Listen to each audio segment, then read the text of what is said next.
Welcome to Copilot Podcasts. Even the strongest among us hit their limits. The young stumble, athletes collapse, and high achievers burn out.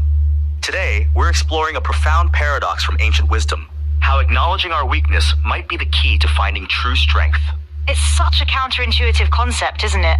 We live in a world obsessed with being strong, never showing weakness. Exactly. And at the heart of our discussion is a fascinating verse from Isaiah 40:30 that really captures this tension. Could you break that down for us? The verse states that even youths grow tired and weary, and young men stumble and fall. It's acknowledging something universal about human nature. Wait, so it's specifically mentioning young people? That seems significant. Yes, and that's intentional. It's highlighting that even those we consider to be at their peak of strength and vitality aren't exempt from exhaustion and failure. That's pretty humbling when you think about it. But here's where it gets interesting. The next verse, Isaiah 40:31, offers this beautiful contrast. But those who hope in the Lord will renew their strength. And there's that famous imagery about eagles, right? Yes. The verse continues saying they'll soar on wings like eagles, run and not grow weary, walk and not be faint. In ancient Near Eastern culture, eagles were seen as symbols of power and endurance. That's fascinating. You know, this reminds me of something I found about ancient temple building. Can we talk about that connection? Absolutely.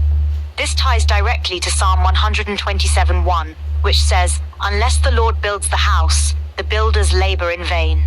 And there's archaeological evidence about this, right? Yes, fascinating findings actually. The search results mention discoveries in Jerusalem's Ophel area that align with biblical accounts of temple building. So this isn't just theoretical, there's historical backing to these principles. Exactly. And it connects to another powerful verse, 2 Corinthians 12:9, where Paul writes about God telling him, "My grace is sufficient for you, for my power is made perfect in weakness." That's quite a statement. What was the context there?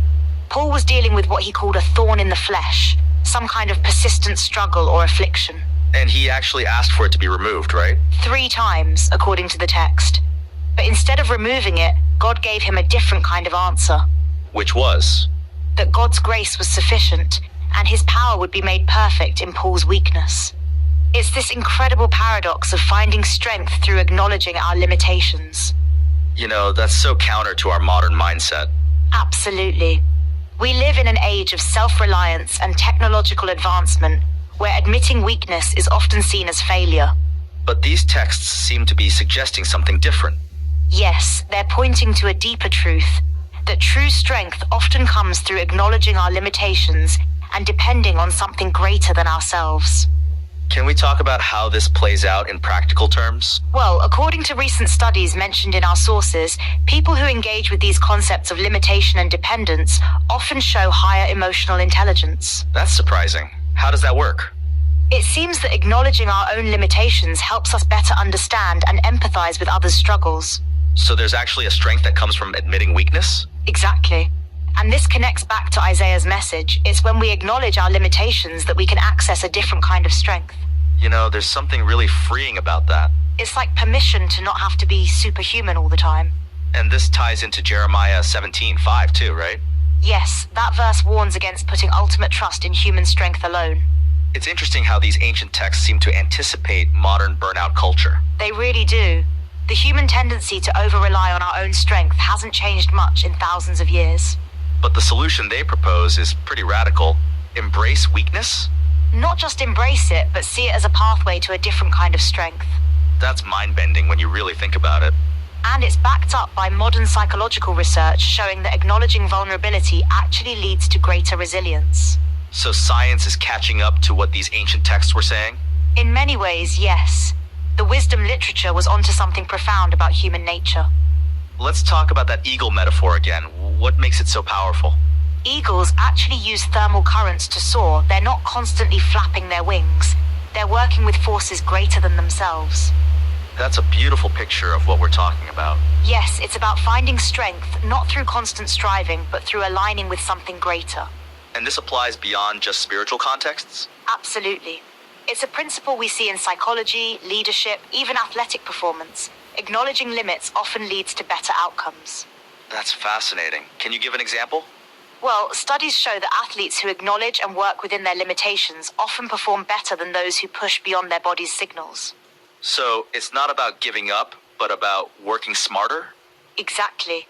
It's about finding sustainable strength rather than burning out. This really challenges our push through the pain culture. And that's exactly what these ancient texts were addressing.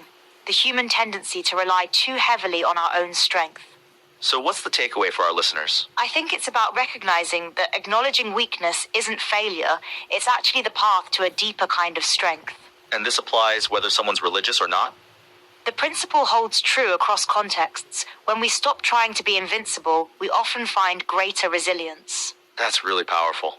And it's been tested through thousands of years of human experience. What a fascinating exploration of this ancient wisdom. And still so relevant to our modern struggles with burnout and exhaustion.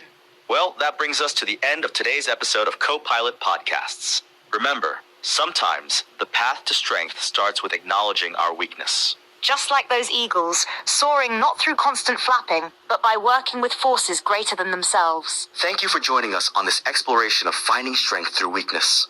Until next time, keep soaring.